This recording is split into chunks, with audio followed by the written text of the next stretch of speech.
Hi everyone, my name is Louise. I'm a dietitian and a diabetes educator from Thrive Nutrition and Fitness, and this is a series on type 1 diabetes for anyone who's just recently been diagnosed or wants a refresher, getting back to the foundations of the condition.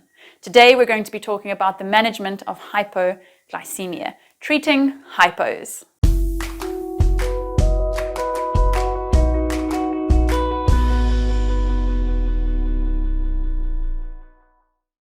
So let's define hypoglycemia. Hypo means low, hyper means high. So hypoglycemia means low glucose. And if we look at millimoles per liter, anything below 4 millimoles per liter will be considered a hypo or a hypoglycemic episode.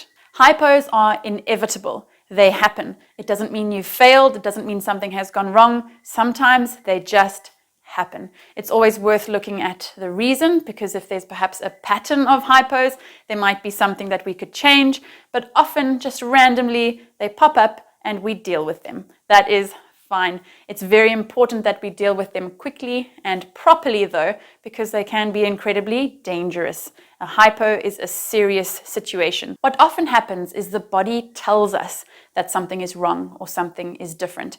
We might start to feel a little bit dizzy, a little bit hungry, a little bit confused, perhaps emotional, angry, upset, irritable, sweaty. These are all signs that the blood sugar is dropping too low. And if you see a child or a person behaving a little bit differently, or if you feel this yourself, it's a very good time to check the blood sugar. In order to check the blood sugar, you would need to have your blood glucose monitor with you. So it's really, really important to always carry that little pack around with you wherever you go. Once you have checked your blood sugar and it is below 4 millimoles per liter, it is time to act. Now we want to get that blood sugar up as quickly as possible, and so we do that with glucose or some form of carbohydrate that is very, very easy to digest and enter the bloodstream.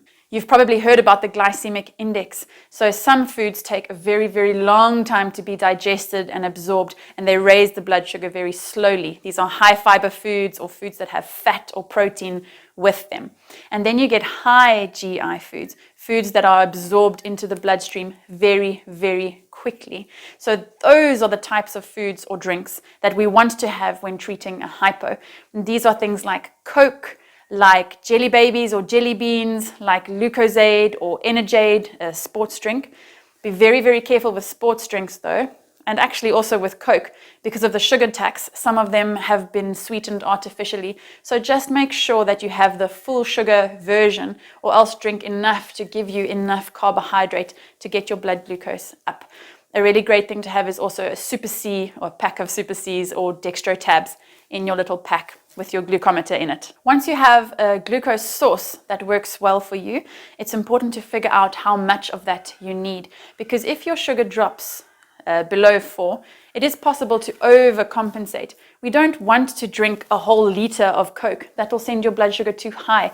We perhaps only want 125 mils or maybe 250 mils to just bring it up a little bit. So it's important that you figure out how much of that glucose source you need. It's based on your weight, it's based on your activity level, sort of how quickly you were dropping, and it's also based on what your sugar level or your sugar reading was.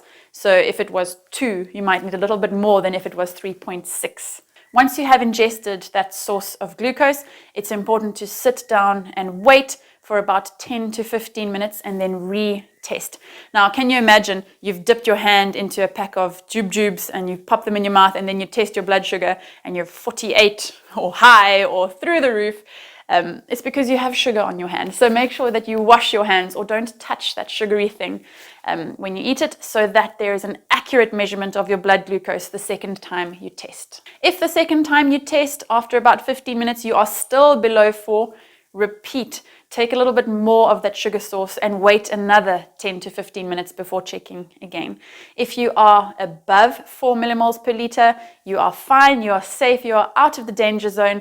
And now, just to prevent yourself from dropping again, it's important to have a low GI snack, like 1 Marie biscuit or something that will take a little bit longer to release the carbohydrate into the bloodstream, just to maintain that blood glucose.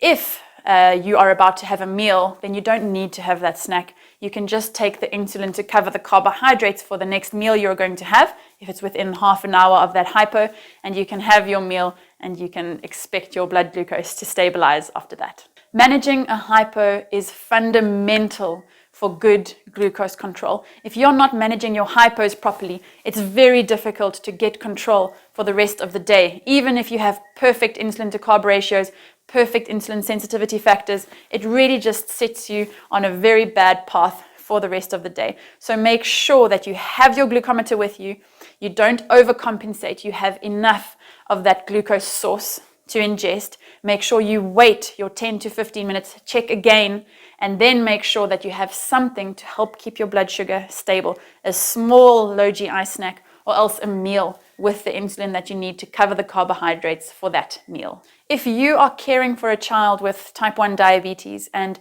they have passed out or they are not responding to you, they cannot drink or eat a source of glucose, then put them into recovery position and call for help. The medical professionals will come and more than likely give them a glucagon injection, which will raise those blood glucose levels. Okay, hypos are not something to be afraid of. We can manage them, but they do need to be taken very seriously because they are dangerous. So pay attention to them and be diligent in your management of them, and things will go well from there.